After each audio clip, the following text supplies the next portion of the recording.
thoughts on Jordan Love's performance? It seemed like after the face mask penalty kept that drive alive, he really kind of got rolling. Yeah, I think early on there wasn't really a lot open for him, and he was under some duress. And the one thing I loved about it is, when the game doesn't start out the way you want it to, how do you respond? And I thought he showed a lot of resiliency, and I think that just shows the maturation process that he's done over the last couple of years. And I thought there was a lot of good things out there. I know, again, I always look at the numbers at the end of it, and I'm like, that doesn't make sense. I thought he did a lot of good things, but we'll take a look at the tape. I'm sure there's always something that you can clean up. But I thought, all in all, Jordan did a lot of really good things out there. You guys are playing for different things tonight. How do you think the team responded and just capped off the preseason? Yeah, I was really proud of their effort. I thought our guys competed for 4 quarters, and that's all you can ask of anybody is just give your best each and every play. And unfortunately, we came up a little bit short there at the end, but I definitely commend the guys that were playing in this game.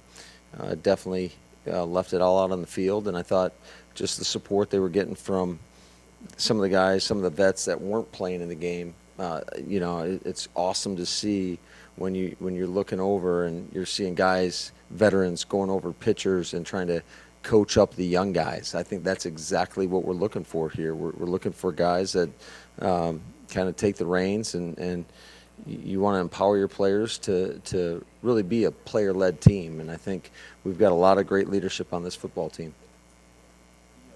The interception at the end of the first half, is that a chance you're okay with Jordan taking when the clock is where it is, or can he not take that risk? Yeah, no, I think I'll have to go back and look at it, but I thought, when I watched it live, I thought I was not unhappy with the decision at all. Again, got to go see how the safety was playing, but I was looking at the same place he was, and I thought Alizé had to step on his man, and unfortunately, the strong safety was able to come across Alizé and make the pick. Next, what's the timetable now for you? Yeah, it's kind of a weird time for us in terms of having a game on Thursday and then having cuts on Tuesday. So we'll give them off tomorrow, and then on Saturday they'll come in we'll review the tape, we'll get a workout in, and then like to get 2 practices before the final cut-down day, which is unusual. Like I said, typically that doesn't really happen that way, and but that's just kind of the circumstances that were dealt this year, and with having a Thursday game, and definitely think that we can get some value out of continue to practice. And quite frankly, I think there's a lot of tough decisions that our guys are making for us, which is exactly what you want. So we'll have a couple more opportunities to get out on the grass, and before we have to make down the final roster. Thoughts on what your reserve running backs did tonight, Goodson and Taylor, and just where that whole competition is? Yeah, that's a tough one. I thought both those guys did a nice job. I thought Dexter went in there and did some nice things as well. But certainly, I think a lot of it's going to come down to how they performed on special teams, and but I got to give credit to both those guys, because what I saw was guys fighting for those tough yards, guys that were coming up in the passing game, finishing runs, and we'll see how they held up in pass pro. I don't know how many ops they had, but I thought all in all, I thought they did a lot of good things out there. Opinion on joint practices? Are we really having this conversation? Have you heard me talk about this before? Okay.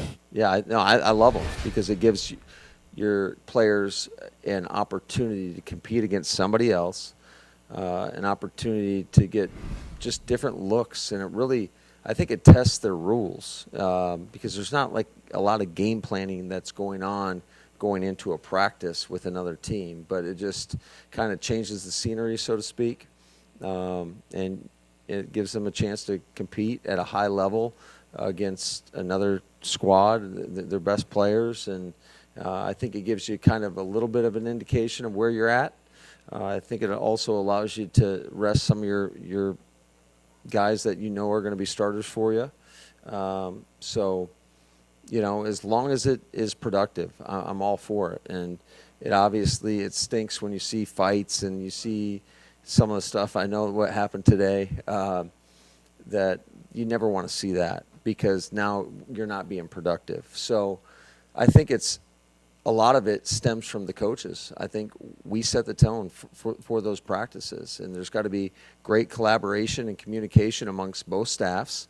And, we have got to embody what we talk about. If we don't want fighting, we got to make sure that coaches aren't out there, instigating, so to speak, because obviously emotions can run high, and we always have to be the cooler heads, because we're not in the fight, so to speak, out there on each individual play. So I think we've got to set the example for our guys and show just be very competitive, but still show that compassion for the other team. Did Quay Walker show what you wanted to see from him this preseason? I thought Quay had a nice night tonight.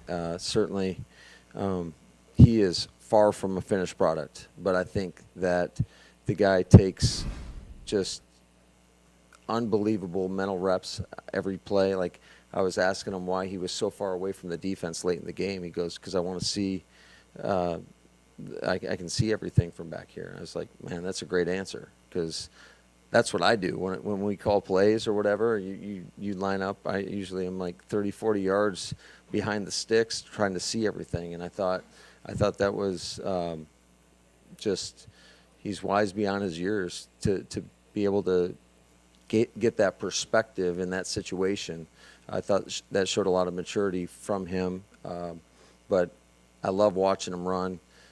He's a big guy that can move, run sideline to sideline, and it's going to be fun to watch him paired up next to another kind of creature and have 2 6'3+ linebackers in there that can really run and are very good players.